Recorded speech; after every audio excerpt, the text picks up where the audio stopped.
All right, one simple use of a carbide tip burr is simply you can mark your tools with them, okay?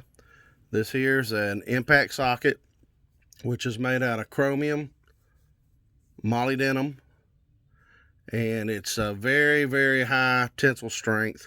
And those of you who've used the impact socket, you know that these are very tough, okay? Very tough socket. One thing you could simply do is mark your tools. If you got a bunch of tools, many people using, you got other people working around your stuff, simply mark your tool. So we turn the tool on.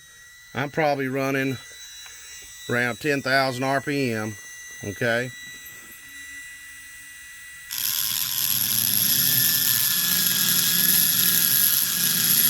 You'll see there,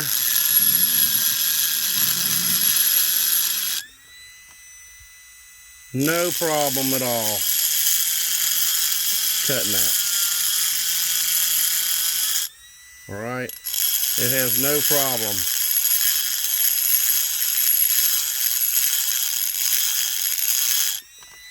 No problem at all cutting that.